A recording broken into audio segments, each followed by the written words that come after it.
My channel. நாங்கள் இன்றைக்கு இத்தாலிக்கு ஹாலிடேக்கு போகிறோம். ஸோ 3 நாள் பயணமாக போகிறோம்.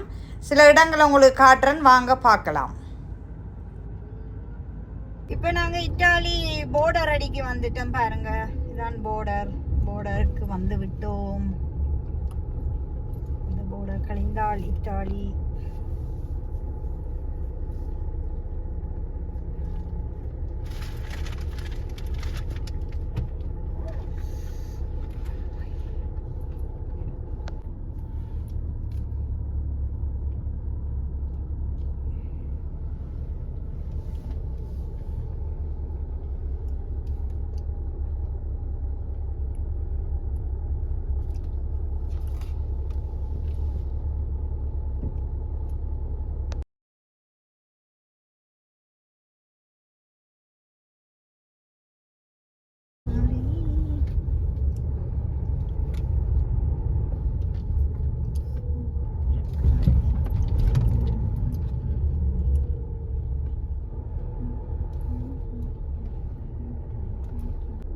இதில் தான் அவுட்டபான் டிக்கெட் கொடுத்து கொண்டு நாங்கள் போகிறது. இது வந்து இத்தாலி போர்டர் இதுதான். ஸோ பாருங்க, எவ்வளவு? ₹2.40. $2.40 யூரோ என்ன? ஸ்விட்சர்லாண்ட்ல வந்து ஹைவேல போறதுக்கு நாங்க இதுல ஒரு ஸ்டிக்கர் மாதிரி ஒன்று ஒட்டுறாங்க. ஒவ்வொரு வருஷம் அந்த வருஷ ஸ்டார்ட்ல வந்து அந்த வினியத்தை வேண்டி ஒட்டலாம். அண்ட் அதை ஒட்டி இருந்தா எந்த ஹைவேலையும் நாங்க கார்ல போகலாம். இந்த வருஷத்துல இருந்து வினியத்தை ஒன்று கொண்டு வந்திருந்தவங்க. அதை நாங்கள் ஆன்லைன்லேயே பர்ச்சேஸ் பண்ணோம். எங்களோட கார் நம்பரை கொடுத்து அண்ட் கார் ஹோல்டர் பேரெல்லாம் கொடுத்து பர்ச்சேஸ் பண்ணால் அவங்களுக்கு ஆல்ரெடி ஆட்டோமேட்டிக்காக சிஸ்டம்லேயே காட்டும் இப்படி இந்த காருக்கு வினியத்தை ரெஜிஸ்டர் ஆகிருக்குண்டு. ஸோ இந்த வருஷம் நாங்கள் இதில் ஒட்டலை, நம்ம இதெல்லாம் ஒட்டுறாங்க. அண்ட் இத்தாலியில் வந்து அப்படி ஒரு சிஸ்டம் இல்லை. இங்கே வந்து இப்படி அந்த ஹைவேல தான் ஒவ்வொரு முறையும் அதால் போக்குள்ள பே பண்ணிட்டு போகணும். இப்போ நாங்கள் €2.40 இல்லை €2.40 பே பண்ணிட்டு போறோம் இந்த இதால இத்தாலியன் ஹைவே.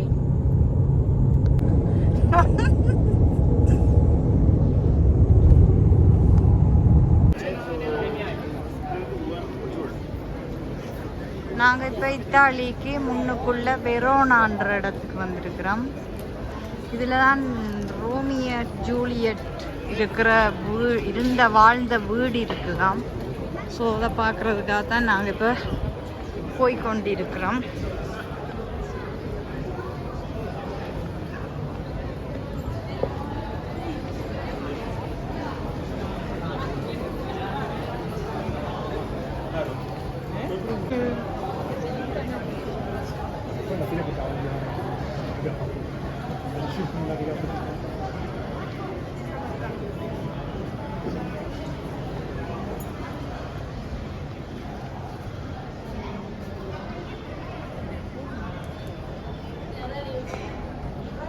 இதுதான் ரோமியோ ஜூலியட் வாழ்ந்த இல்லமாம். அதுக்குள்ளுக்குள்ளே போகிறோம். நாங்கள் போய்கொண்டிருக்கிறோம்.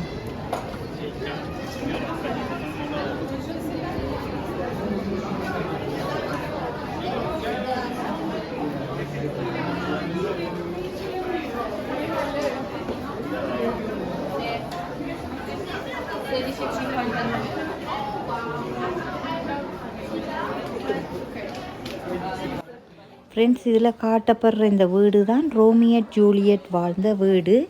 இத்தாலியில் வெரோனா நகரில் தான் இந்த வீடு அமைந்துள்ளது. வரலாற்று முக்கியமான இடம் இந்த இடம். இந்த ஜூலியட் கதையின் பொருட்டு மிகவும் பிரபலமான இந்த வீடு 13ஆம் நூற்றாண்டில் கட்டப்பட்டதாம். இது ஒரு பிரபலமான இடம், அதால தான் டூரிஸ்ட் எல்லாம் வந்து பார்க்குறாங்க. ரோமியோ ஜூலியட் வீட்டை வந்துட்டோம் நாங்கள்.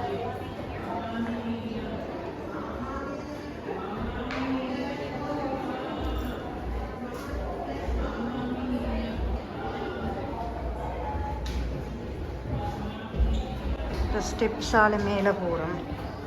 பாப்பம் போய் மேலே இன்னும் இருக்குண்டு. மேலே போன போது அந்த ஜூலியட்ற சிலையை அதில் காட்சிப்படுத்தி வச்சுருந்தாங்க. ஸோ அதில் நின்று நான் ஃபோட்டோ எடுக்கன்னு சொல்லி போனால் அதில் உள்ள செக்யூரிட்டி விட மாட்டேன் நின்றுட்டேர். ஸோ நான் அதில் போய் நின்றதும் டக்குன்னு ஓடி வந்துட்டேன் பயத்தில். அவங்க விடுறாங்க இல்லை அதில் ஃபோட்டோ எடுக்கிறதுக்கு, கிட்ட போக விடுறாங்க இல்லை, தூரம் இருந்து பார்க்குறதுக்கு மட்டும் விடுறாங்க. ஸோ பார்த்துக்கொண்டு நாங்கள் இப்போ மேல் மாடிக்கு போனோம் அவங்களோட மெட்ட இடங்களை பார்க்குறதுக்காக. அதுக்குள்ளே போனால் அவங்களோட பெட்ரூம், அவங்க தூங்கின அறைகள், அதுகளெல்லாம் காட்சிப்படுத்தப்பட்டு வச்சுருந்தாங்க. முன்னுக்கே ஒரு இந்த இதில் உள்ள கிளாஸ் இதுக்குள்ளே அவங்களோட உடையலை, அவங்க போட்ட உடையலை காட்சிப்படுத்தி வச்சுருந்தாங்க.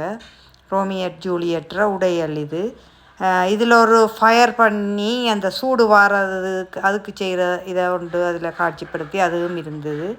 இப்படி பழைய காலத்து இதுகளை கொண்டு தான் அவங்க வாழ்ந்திருக்கிறாங்கன்றது இந்த படங்களை பார்க்க தெரியுது.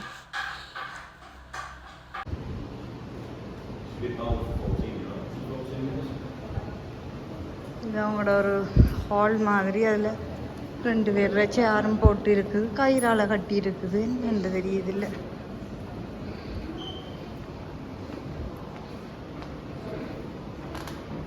இப்படியே வந்தாள் இதால் போய்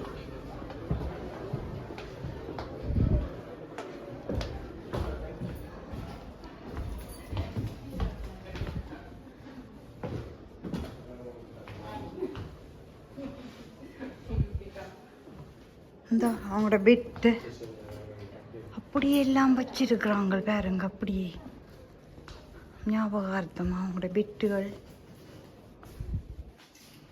பழங்காலத்து பெட்டுகள். இது அவங்களோட பெட்ரூம் போல்.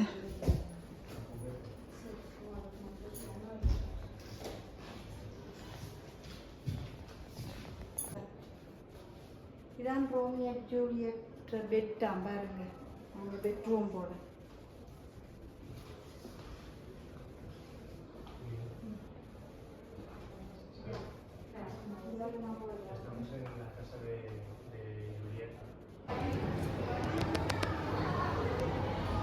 ரோமியட் ஜூலியட் கதைகளை பற்றி புத்தகங்கள் போட்டிருக்கிறாங்க.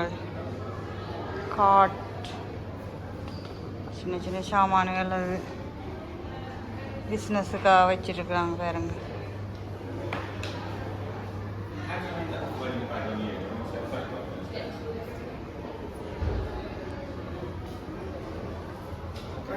ரோமியட் ஜூலியட்ற வீடுன்று உணர்ந்து ஒரு பெட்ரூமையும் காட்டி, சும்மா அதில் ஒரு சிலையும் ஒரு கதிர மேசை போட்டு ஒரு ஹாலும் இருக்குது, அவ்வளோத்தையும் காட்டிட்டு மற்றெல்லாம் பூட்டினபடி இருக்குது. எங்களுக்கு உள் நுழைஞ்சி 5 நிமிஷம் இல்லை பார்த்தது. 12 ஃப்ராங்க் ஒரு ஆளுக்கு எடுத்து போட்டாங்க. Very bad.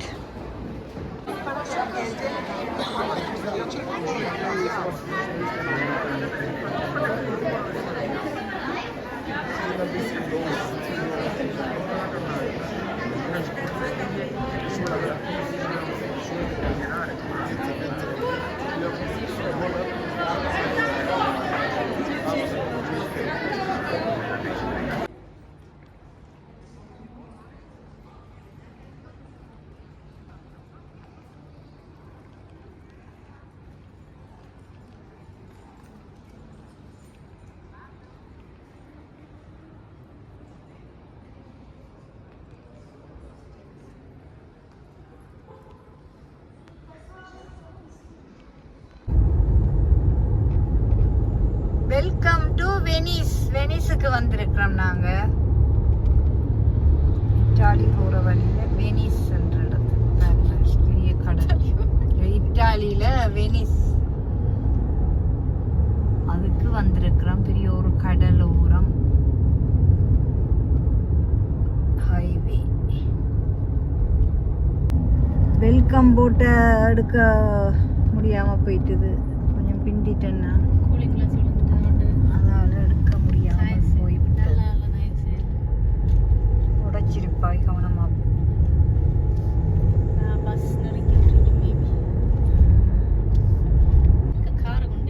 நாங்கள் இப்போ கார் விட்டுட்டு போட்ல போகணும். நாங்க நிக்கிற ஹோட்டலுக்கு, எடுத்த ஹோட்டலுக்கு காரை கொண்டு விட்டுட்டு போட்ல தான் போகணும். ஸோ அதுக்காக தான் போய் கொண்டிருக்கிறோம். வெனிஸ்ல தான் நாங்கள் ஹோட்டல் அடித்து நிற்க போகிறோம். நாளைக்கு தான் மெட்டடத்துக்கு போக போகிறோம்.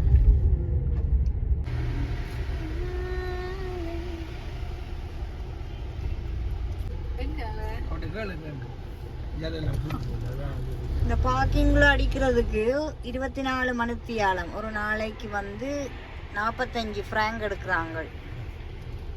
ஸோ உங்களுக்கு டிக்கெட் யூரோ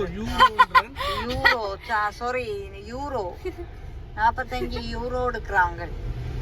செகண்ட் ஃப்ளோர்ல அடிக்க சொன்னவரா?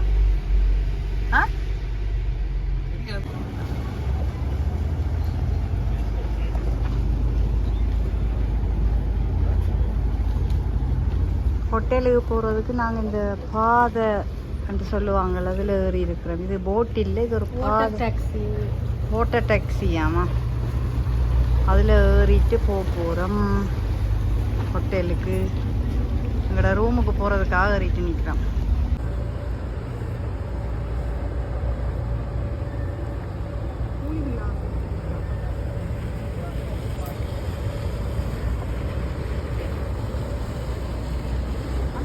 அந்த இதை எடுக்கல தான் படியாரு.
ஃப்ரெண்ட்ஸ், நாங்கள் இட்டாலிக்கு டூர் போன போது காலையில் 9 மணிக்கு நாங்கள் சுக்கில் இருந்து எங்களோட இடத்துல இருந்து வலிக்கிட்டு நாங்கள் அங்கே போய் சேரும்போது 5 மணி ஆகிட்டுது. அது பிறகு நாங்கள் அந்த ரோமியோ ஜூலியட் வீடு அதுகளெல்லாம் பார்த்து 2-3 கோயில்கள் அதுகளையும் பார்த்து கொண்டு அப்படியே வந்து நாங்கள் அந்த கார் பார்க் பண்ணுற இடத்துக்கு இப்போ நாங்கள் போகிற இந்த கடலை சுற்றி உள்ள கட்டிடங்கள் உள்ள இந்த ஏரியாவுக்கு வரும்போது வந்து அங்கே நாங்கள் பார்க் பண்ணினோம். காரை பார்க் பண்ணிவிட்டு இந்த போட்டில் ஏறும்போது, ஷிப்பில் ஏறும்போது 7:15 பாருங்க. சம்மர் டைம்ன்றபடியாக அந்த வெளிச்சம் அப்படியே இருக்குது, சன்ஷைனிங் இன்னும் இருக்குது, மறையல்ல. ஸோ நாங்கள் இதை ஏறி கொண்டு போய் அங்கே ஹோட்டலுக்கு போனோம். லேட்டாக போயிட்டு தானே. ஸோ நாங்கள் ஹோட்டலில் நைட் ஸ்டே பண்ணினோம். இரவு சாப்பாடு அதுக்குள்ளேயே சாப்பிட்டோம். ஒரு ஹோட்டலில் சாப்பிட்டுட்டு நைட் அங்கேயே தூங்கிட்டு காலையில் எழும்பி தான் நாங்கள் வேறு இடங்களுக்கு போனோம். நாங்கள் அதுகளெல்லாம் ஒவ்வொன்றாக நான் காட்டுறேன். பாருங்கள் இந்த இடம் வந்து கடலை சுற்றி கடலுக்குள்ள நடுவில் தான் இந்த கட்டிடங்கள் எல்லாம் இருக்குது. நீங்கள் படங்கள் எல்லாம் பார்த்துருப்பீங்க. அந்த கலர் பில்டிங்குகள் எல்லாம் வரும், அதெல்லாம் இந்த ஏரியாவுக்குள்ளேயே முழுக்க உள்ளது. அழகான ஒரு இடம். நிறைய டூரிஸ்ட் வராங்க, வந்து எல்லாம் பார்த்து கொண்டு போகிறாங்க. ஸோ நல்லா இருந்தது பார்க்குறதுக்கு. நாங்கள் முதலும் இட்டாலி போயிருக்கிறோம் 2 தடவை. ஆனால் இந்த இடத்த நாங்கள் மிஸ் பண்ணிட்டோம். ஸோ அதுக்காக இந்த இடத்த பார்க்கணுமென்றதுக்காகவே நாங்கள் வெளிக்கிட்டு கொண்டு போனாங்க. போயெல்லாம் பார்த்து கொண்டு வந்தோம். பாருங்கள் இவ்வளோ வடிவான கட்டிடங்கள் தண்ணிக்கு நடுவில் தான் இதெல்லாம் இருக்குது. ஸோ பாருங்கள் மிச்சமெல்லாம் பின்னுக்கு வேற போகுது. எல்லாவற்றையும் பார்த்துட்டு எப்படி இருந்ததுன்னு சொல்லுங்கோ.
இதுதான் நாங்கள் இத்தாலியில் வந்திருக்கிற நைட் ஸ்டே பண்ண போகிற ரூம்.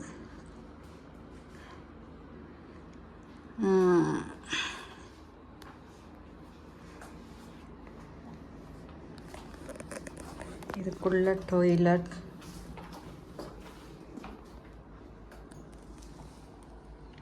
இந்த ஒரு ஷவர் கண்ணாடி போட்டது, அதுக்குள்ளே ஷவர் குளிக்கிறது, டாய்லெட் பாத்ரூம் எல்லாம் இருக்குது. 4 பேர், எங்களுக்கு 4 பேருக்குன்னு 2 ரூம் எடுத்துருக்குறோம். இது ஒரு ரூம். இதுக்குள்ளே டிவி வச்சுருக்குறாங்க, அந்த ரூமுக்குள்ளே இல்லை. ஆனால் இதுக்குள்ளே டாய்லெட் இல்லை, ஒரு டாய்லெட் தான் ஒரு ரூமுக்கு வச்சுருக்குறாங்க. 2 ரூமை போட்டு ஒரு டாய்லெட் ஒரு ரூமுக்கு வச்சுருக்குறாங்க. ஒரு ஃபேமிலி தங்கக்கூடியதுன்றபடியாக டபுள் ரூமாக போட்டு டபுள் பெட் 2 போட்டிருக்குறாங்க. ஸோ இது உண்டு.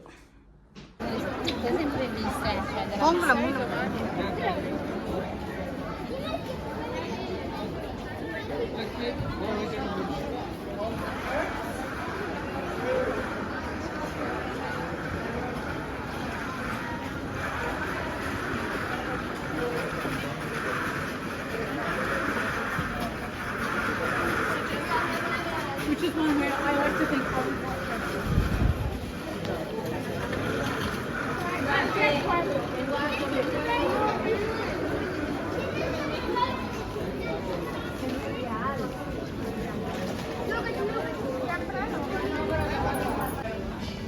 சாப்பிட வந்திருக்கிறோம். எங்களுக்கு டின்னருக்கு லசானி வந்திருக்குது. ஸோ நாங்கள் லசானி எடுத்து சாப்பிட்றோம். அப்படி இருக்குன்னு பார்ப்போம். Indian Italian restaurant.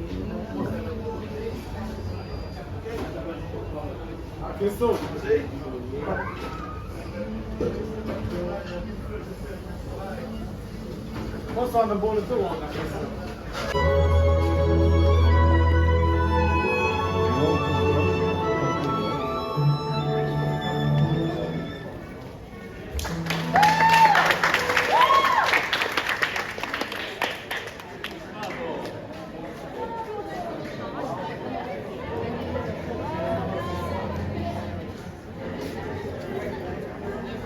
பாருங்க, இந்த பிரிட்ஜுக்கு மேலே நின்று நாங்கள் வீடியோ கொஞ்சம் எடுக்கிறோன்னு பாருங்க, இவ்வளோ அழகாக இருக்குன்ட்டு.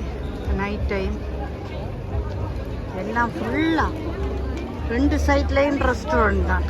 ரெஸ்டாரண்ட் ஹோட்டல் தான் ஃபுல்லாக இருக்குது. நடுவில் தண்ணி.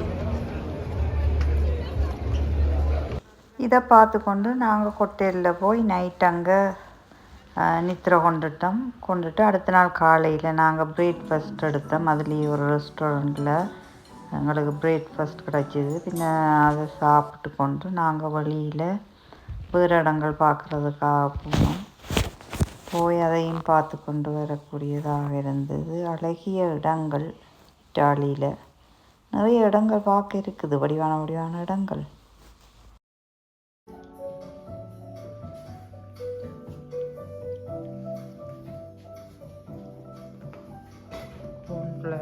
பால், பழங்கள், ஜூஸ் இதெல்லாம் வச்சுருக்காங்க.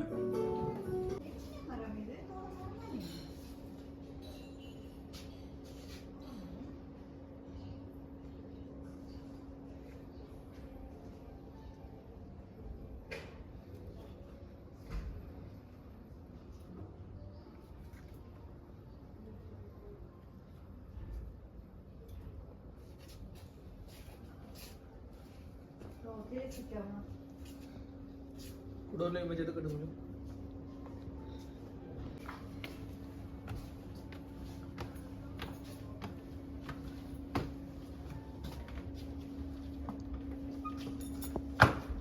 Jadi kalau kan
அந்த ஏரியாவுக்குள்ளேயே நாங்கள் அந்த ஹோட்டலில் நின்றுட்டு அப்புறம் அதில் நின்று நாங்கள் ஷிப் எடுத்து அவங்க ஷிப்பில் கொண்டு போய் ஒவ்வொரு இடத்துல இறக்குறாங்க. எங்களுக்கு விருப்பமான இடங்களில் நாங்கள் இறங்கி எதை எதை பார்க்கலாமோ அதுகளெல்லாம் பார்த்து கொண்டு போகலாம். நாங்கள் ஒரு சர்ச் ஒன்று இதுக்குள்ளே பார்த்தோம்.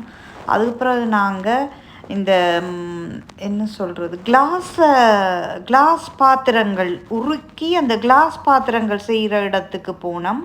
அதையும் போய் நாங்கள் நேரடியாக அவங்க செய்கிறத அதை ஷோ காட்டினாங்க. ஸோ அதையும் நாங்கள் பார்த்து கொண்டு வந்தோம்.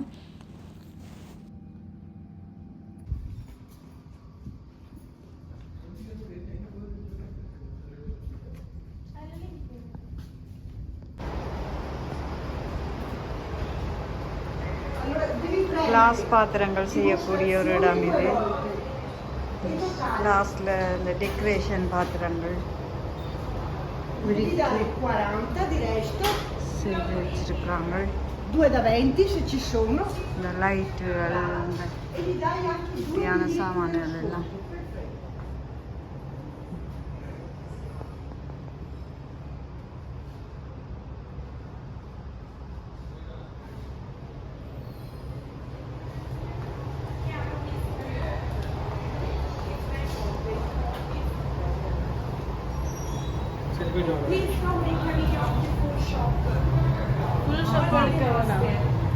Okay, thank you.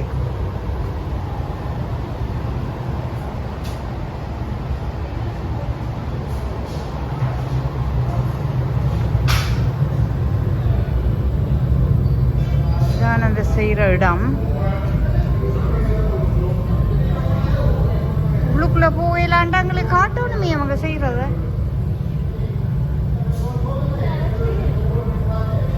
வா, மணல் பறக்குது. இவ்வளோ வெக்கையில் அந்த கலர் அந்த இதில் போட்டு உருக்கி செய்கிறாங்க. இதான் அந்த factory.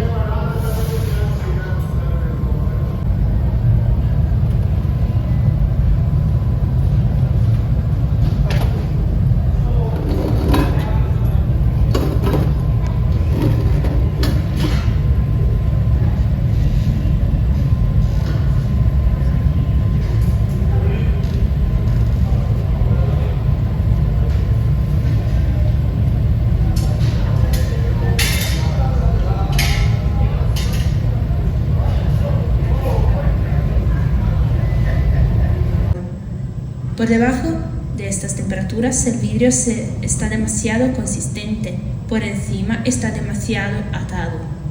Después de terminar una pieza, tenemos que ponerla en un otro horno de recocido llamado muffola, donde el vidrio permanecerá durante las horas a temperaturas más bajas. Si no hiciéramos el vidrio explotaría en segundo. Per diventare maestri vetrai occorrono 20 anni di esperienza lavorativa. Non ci sono scuole e si impara il mestiere lavorando. Nonostante questo, meno del 10% riesce a diventare un maestro finito nell'arco della sua vita e carriera. Ora vi faremo vedere la tecnica della soffiatura. Ancora oggi noi usiamo le stesse movenze, gli stessi strumenti e le stesse tecniche adoperate sin dai Fenici. To become glassmaker masters, it occurs 20 years of work experience. There are no schools and you learn the trade by working. Despite this, less than 10% manages to become a finished master during his life and career. Now we will show you the technique of blowing that is still used today. We use the same tools, the same movements and the same techniques used by Phoenicians. Para convertirse en maestros vidrieros necesitan 20 años de experiencia laboral. No hay escuela y se aprende el oficio trabajando. A pesar de esto, menos del 10% logra convertirse en un maestro terminado en el lapso de su vida y carrera. Ahora os mostraremos la técnica del soplado. Incluso hoy utilizamos los mismos movimientos, las mismas herramientas y técnicas utilizadas desde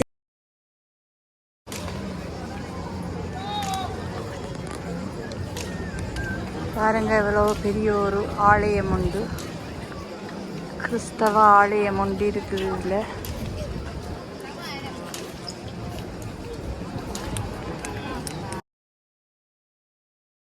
இதில் 2 பில்டிங்களும் நடுவில் கடல், அந்த ஏரியாவுக்குள்ளே தான் இது எல்லாமே இருக்குது.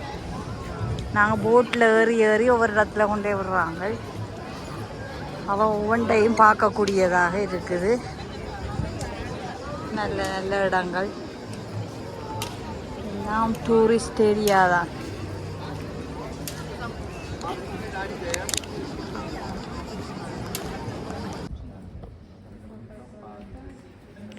Okay friends, இதை பார்த்துருப்பீங்க. இதே போல் வேறொரு வீடியோவும் நான் உங்களுக்கு போடுறேன். ஸோ இந்த வீடியோவை பார்த்துட்டு என்னுடைய வீடியோவை பிடிச்சிருந்தால் லைக் பண்ணுங்கள், கமெண்ட் பண்ணுங்கள், ஷேர் பண்ணுங்கள், சப்ஸ்கிரைப் பண்ணுங்கள். சப்ஸ்கிரைப் பண்ண மறந்துடாதீங்க, அது எனக்கு ஒரு உதவியாக இருக்கும். ஓகே, மீண்டும் ஒரு நல்ல வீடியோவில் சந்திக்கின்றேன். பாய்.